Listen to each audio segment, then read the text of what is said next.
మీ business ఏదైనా మీ ఊర్లో promotion చేయాలంటే అది సుమన్ టీవీతోనే సాధ్యం. ఇప్పుడే సంప్రదించండి. భద్రాచలంలో జర్నలిస్ట్ డే సందర్భంగా ప్రెస్ క్లబ్ ఆఫ్ భద్రాచలం ఆధ్వర్యంలో ఘనంగా నిర్వహించారు.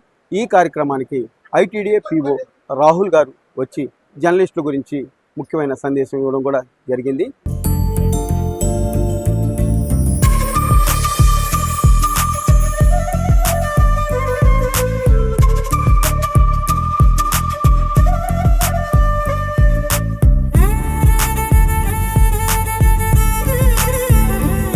First posting additional collector Mancherial చేసినప్పుడు కూడా ఫస్ట్ జాయిన్ అయిన ఒక 1 వీక్ 10 డేస్ లోనే అందరూ మీడియా ప్రతినిధులు అన్ని పత్రికలు అన్ని మేము పిలిచాము. సో ఆ క్లోజ్నెస్ ఎట్లా అయిందంటే జస్ట్ నాకు వాట్సాప్ లో వాళ్ళు మెసేజ్లు పెట్టడం, నేను వాట్సాప్ లో వాళ్ళకి రిప్లై ఇవ్వడం, అంత క్లోజ్నెస్ కూడా వెళ్ళిపోయింది. ప్లస్ చాలా మంది రిపోర్టర్స్ కూడా నాకు జెన్యూన్ ఇష్యూసే పంపించేవాళ్ళు. అది నా పరిధిలో ఉంటే 1-2 రోజుల్లోనే సాల్వ్ చేస్తే వాళ్ళు మంచిగా అప్రిషియేట్ చేసేవాళ్ళు. అట్లా ఎంత క్లోజ్నెస్ అయిపోయిందంటే తర్వాత వాళ్ళు దే కేమ్ అండ్ వాళ్ళు పర్సనల్ ప్రాబ్లమ్స్ ఏమైనా ఉంటే కూడా డిస్కస్ చేసేటంత సాన్నిహిత్యం మాకు అక్కడ ఏర్పడింది. ఇంకొకటి నేను ఏం నమ్ముతాను అంటే, మేము అన్ని తిరగలేము, అన్ని సమస్యలు మాకు అందరూ చెప్పరు, తెలియవు, అన్ని దగ్గరకు వెళ్ళలేము. ఏ సమస్య అయినా కూడా మనకు తెలిసేది ఎక్కడి నుంచి తెలుస్తుంది అంటే జస్ట్ న్యూస్ పేపర్స్ నుంచే. అందుకే మేము ఇప్పుడు ఏం చేస్తున్నాం భద్రాచలంలో అంటే, ఇప్పుడు మా పిఆర్ఓ గారు ఉన్నారు కదా, వాళ్ళు డైలీ నేను మామూలుగా పొద్దున లేచినప్పుడు ఒక 2-3 న్యూస్ పేపర్లు ఇంట్లో చదువుతాను. బట్ ఆల్మోస్ట్ ఒక 15 న్యూస్ పేపర్స్ మేము తెప్పిస్తున్నాము. తెలుగు, ఇంగ్లీష్ అన్ని జిల్లా ఎడిషన్స్ 15 న్యూస్ పేపర్లు తెప్పించి వాటన్నిటినీ అనుకూల వార్తలు, ప్రతికూల వార్తలు అని చెప్పేసి ఒక డైలీ ఒక 20 పేజీల బుక్లెట్ తయారు చేసి నాకు ఇస్తారు. సో అనుకూల వార్తలు ఉంటే మంచిది, బట్ ఫస్ట్ నేను చూసేదే ప్రతికూల వార్తలు. ఆ ప్రతికూలం అంటే కూడా ఏదో నెగిటివ్ న్యూస్ అన్న వేలో కాకుండా ఎక్కడెక్కడ ఎలాంటి సమస్యలు ఉన్నాయి, చాలా మంచి మంచి న్యూస్ రాస్తారు. అంటే ఎక్కడెక్కడ ఏదైనా హాస్టల్స్ లో సమస్యలు ఉన్నాయి, లేకపోతే ఎక్కడైనా మనకు ఐటీడీలో చేసిన వాటిలో సమస్యలు ఉన్నాయి, పిల్లలు బయటకు వెళ్తున్నారు అన్నది ఫస్ట్ మీడియా నుంచే మాకు తెలుస్తుంది, నాణ్యమైన ఆహారం పెట్టట్లేదు అంటే మీడియా నుంచే తెలుస్తుంది. సో ఇట్లా ఏ విషయాలు ఉన్నా కూడా, అంటే ఇప్పుడు మెయిన్ గా ఈ వర్షాకాలంలో ఎక్కడెక్కడ ముంపు అవుతుంది, గర్భిణీ స్త్రీలకు ఎక్కడెక్కడ ఇబ్బందులు అవుతున్నాయి, పిహెచ్సిలో ఏమైనా సమస్యలు ఉంటే అవి, అంటే సమాజానికి ప్రజలకు ఉపయోగపడే సమస్యలే మీడియా ద్వారా ఆ న్యూస్ పేపర్ల ద్వారానే మాకు తెలుస్తుంది. కాబట్టి వెంటనే మేము దాన్ని మార్క్ చేసి కన్సర్న్ సెక్షన్ ఎక్కడ ఉంటే వాళ్ళకి చేసి అవన్నీ కూడా మేము మళ్ళీ ఒక 3-4 రోజుల తర్వాత దానిపైన ఏమైనా యాక్షన్ తీసుకోగలిగేటట్టు ఉంటే తీసుకున్నామా లేదా, ఇవన్నీ కూడా ఫాలో అప్ చేస్తున్నాము. సో అట్లా మీ నుంచే మాకు చాలా విషయాలు తెలుస్తున్నాయి. ఇది ఇట్లానే కంటిన్యూ చేయాలని కోరుకుంటున్నాను. ఎలాంటి సమస్య ఉన్నా కూడా చాలా వరకు నేను వాట్సాప్ లో కూడా రిప్లై ఇస్తాను, 99% రిప్లైస్ ఇస్తాను.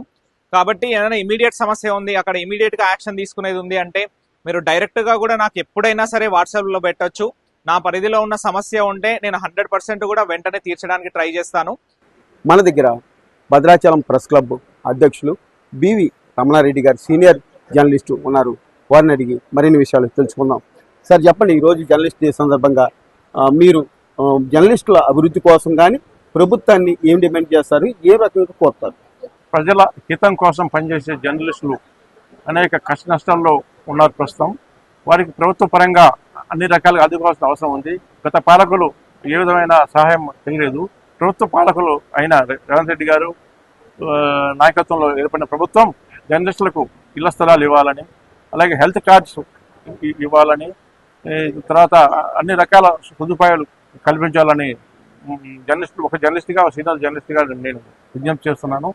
అదేవిధంగా జర్నలిస్టులు నిరంతరం ప్రజల మధ్య ఉండి ప్రజా సమస్యలను వెలుగెత్తి చాటే వీరు నిత్యం ఆర్థిక ఇబ్బందులు, ఇతర ఇబ్బందులు ఉన్నందున వారికి అన్ని రకాలుగా ప్రభుత్వ పరంగా సహాయ సహకారాలు అందించాలని నేను కోరుతున్నాను. అంటే మరో senior journalist Bhadrachalam press club secretary Mokkapa Anand గారు కూడా మన దగ్గర ఉన్నారు. వారిని అడిగి తెలుసుకుందాం. సార్, అసలు జర్నలిస్ట్ డే ఎందుకు చేస్తున్నారు, దానికి ముఖ్య కారణం ఏంటి? ప్రపంచవ్యాప్తంగా జర్నలిస్ట్ డే అనేది జరుపుకోవడానికి ఆంతర్యం ఏంటంటే, అనేక సందర్భాల్లో ప్రతి సమస్యకి వచ్చినప్పుడు, ప్రపంచంలో ఏ సమస్య వచ్చినా కూడా ఆ సమస్యని వెలికితీసి ప్రభుత్వాల దృష్టి తీసుకునేటటువంటి ఈ ప్రజాస్వామ్యంలో 4వ స్తంభంగా ఉండేటువంటి ఈ జర్నలిజం అనేది ఎంతో కీలకమైనది.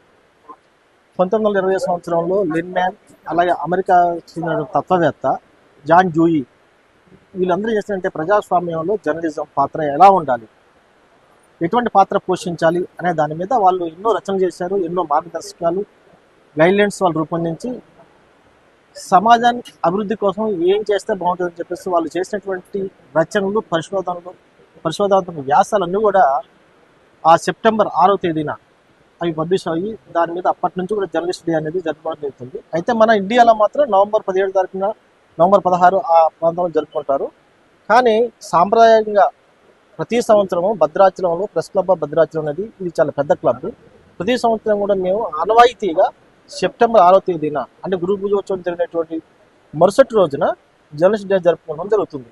ఇక్కడ మేము చెప్పుకునేది ఏంటంటే మాకున్నటువంటి జర్నలిస్ట్ మిత్రులు అందరూ కూడా వాళ్ళ యొక్క సమస్యలు, వాళ్ళు ఈ జర్నలిజంలో వాళ్ళు పోతున్న విధానం, ఇంకా ఏం చేయాలి, ఏం చేస్తే బాగుంటుంది, నిరంతరము వాళ్ళ మార్పు, కాలానుగుణంగా వస్తున్న మార్పు అనుగుణంగా ఈ జర్నలిజంలో కూడా వీళ్ళ న్యూస్ ఐటమ్ ప్రజెంటేషన్ విషయంలో కానీ న్యూస్ రాయటంలో కానీ కొన్ని మార్పులు అనివార్యం.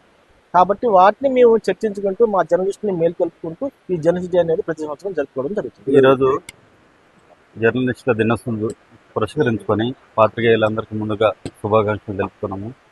అలాగే భద్రాచలంలో ప్రెస్ క్లబ్ ఆఫ్ భద్రాచలం ఆధ్వర్యంలో జర్నలిస్టులు సమావేశం నిర్వహించాము. దానికి ముఖ్య అతిథిగా మన ఐటీడీ పిఓ గారు రావడం జరిగింది. ఆయన కూడా జర్నలిస్ట్ని ఉద్దేశించి ప్రసంగించారు. ముఖ్యంగా ఏంటంటే భారతదేశ ప్రజాస్వామ్యంలో 4 ఎస్టేట్స్ ఉంటాయి. దాంట్లో 4వది ప్రెస్ మీడియా అంటారు. మిగతా 3 ఎస్టేట్స్ ఏదైతే ఉన్నదో వాళ్ళకి పాలనాపరంగా కానీ లెజిస్లేటివ్ కానీ ఇవన్నిటి కూడా శాలరీస్ ఉంటాయి. వాళ్ళకి ప్రభుత్వం సౌకర్యాలు కల్పిస్తుంది. కానీ మీడియా వరకు వచ్చేప్పటికి ప్రభుత్వం ఎటువంటి సౌకర్యాలు కల్పించకుండా నిర్లక్ష్య ధోరణి వ్యవహరించడంతో ఈ జర్నలిస్టులు అందరూ కూడా చాలామంది జర్నలిజానికి ఒక పిచ్చిగా భావించి వర్క్ చేస్తున్నారే కానీ జర్నలిజంలో ఎటువంటి ఆదాయం లేక వాళ్ళు అప్పుల పాలైన సంఘటనలు చాలా ఉన్నాయి. కొన్ని ప్రాంతాల్లో జర్నలిస్టులు ఆత్మహత్యలు చేసుకుంటున్నారు. కారణం ఏంటంటే జీతాలు లేకుండా పనిచేసేది ఒకే ఒక వ్యవస్థ జర్నలిస్ట్ అనమాట. ఈ మీడియాలో మేనేజ్మెంట్స్ 10% బాగుంటే 90% అప్పులు చేసి పేపర్లు ఛానల్స్ నిర్వహిస్తున్నారు. జర్నలిస్టులు కూడా 1% మాత్రమే కొంత సాలిసాలని శాలరీస్ వస్తున్నాయి.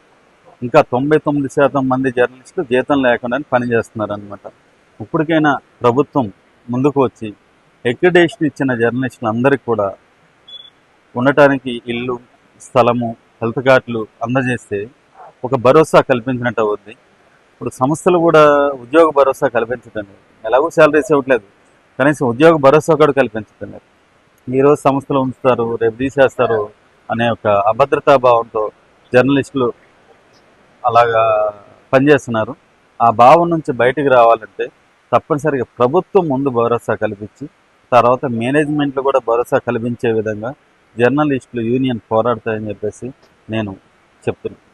అయితే భద్రాచలంలో ప్రెస్ క్లబ్ ఆఫ్ భద్రాచలం ఆధ్వర్యంలో ఇక్కడ దాదాపు ఒక 40 మంది వరకు కూడా జర్నలిస్టులకి శాలువాలు, బుకేలతో సన్మానించి ప్రెస్ క్లబ్ అధ్యక్షుడు బివి రమణారెడ్డి గారు, అట్లాగే మోకాపు ఆనందం, తోకల నాగేశ్వరరావు, అట్లాగే వార్త 2 జిల్లాల ఇన్ఛార్జ్ వెంకటరత్నం గారు కూడా ఈ కార్యక్రమంలో పాల్గొనడం జరిగింది. వీడియో జర్నలిస్టు బాలసూర్యతో నాగరాజ్, సుమన్ టీవీ, భద్రాచలం.